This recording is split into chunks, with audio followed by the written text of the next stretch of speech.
কি সেই 7টি অভ্যাস যা পৃথিবীর সকল ব্যক্তিদের মধ্যে দেখা যায়? সেই অভ্যাসগুলি যে কোনো মানুষ রপ্ত করলে জীবনে সেই ব্যক্তিও সফল হতে পারবে। 1889 সালে আমেরিকার বিখ্যাত লেখক স্টিফেন আর কোভি তার বই the 7 habits of highly effective people বইতে এই 7টি অভ্যাসের কথা তুলে ধরে। দীর্ঘ 7 বছর ব্যাপী প্রায় 3000 সফল ব্যক্তির উপর সার্ভে করে তাদের কমন অভ্যাসগুলি তিনি চিহ্নিত করেন, সাধারণ মানুষের জন্য তুলে ধরেন। অভ্যাস নাম্বার 1, সক্রিয় হন। সবসময় অ্যাক্টিভ থাকুন, যে কোনো কাজে ঝাঁপিয়ে পড়ুন। পরিস্থিতি ও পরিবেশকে দোষ না দিয়ে নিজের দক্ষতা ও ক্ষমতা অনুযায়ী কার্য সম্পাদন করুন। নিজের অলসতা দূর করুন। হেরে যাওয়ার ভয়ে কাজ থেকে বিরত থাকবেন না, নিজের কমফোর্ট জোন থেকে বেরিয়ে আসুন। ব্যর্থতা থেকে শিক্ষা নিয়ে রিস্টার্ট করুন। নিজের পূর্বের কাজ থেকে বিলাপ বা অনুশোচনা করবেন না। অভ্যাস নাম্বার 2, শেষ মনে রেখে শুরু করুন। কাজ শুরুর আগে ভাবুন আপনার লক্ষ্য কি, আপনি নিজেকে কোন জায়গায় দেখতে চান, একজন সফল ও জয়ী ব্যক্তি হিসেবে নাকি ব্যর্থ হেরে যাওয়া মানুষ হিসেবে। নিজেকে সফলতার শীর্ষে বসান, সেই অনুযায়ী পরিকল্পনা করুন। সেই পরিকল্পনাকে বাস্তবায়িত করার জন্য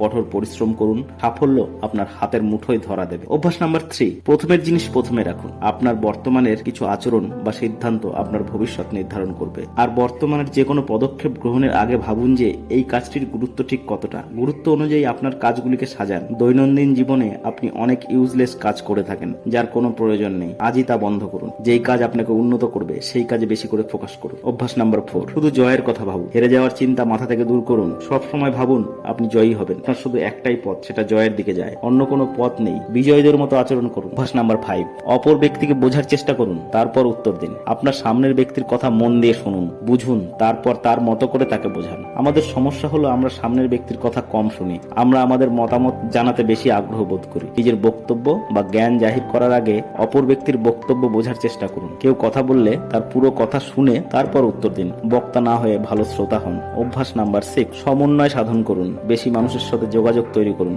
বন্ধু হোক বা সহকর্মী, প্রত্যেকের সঙ্গে সুসম্পর্ক বজায় রাখুন। তাদের সুখে দুঃখে পাশে থাকুন। তাদের নিয়ে একসাথে চলুন। নিজের সাধ্যের মধ্য থেকে তাদের বিপদে আপদে সাহায্য করুন। আপনার সাফল্যে একদিন এইসব বন্ধু ও আত্মীয় পরিজনই অনুঘটক হিসেবে কাজ করবে। আর সাফল্য সকলে উপভোগ করলে তা কয়েক গুণ বেড়ে যায়। অভ্যাস নাম্বার 7, ক্রমাগত উন্নতি করুন। নিজেকে প্রতিনিয়ত উন্নত থেকে উন্নততর করুন। এগিয়ে যান, থামবেন না। আপনার দুর্বল দিকগুলি এড়িয়ে যাবেন না। নিজের দুর্বল দিকগুলি মেরামত করে সবল করুন। আর নিজের ভালো দিকগুলি ক্রমাগত অনুশীলনের মাধ্যমে আরো ধারালো করে তুলুন। সাফল্যের একমাত্র চাবিকাঠি হলো ক্রমাগত উন্নতি। এই অভ্যাসগুলি ফলো করলে আপনিও হতে পারেন একজন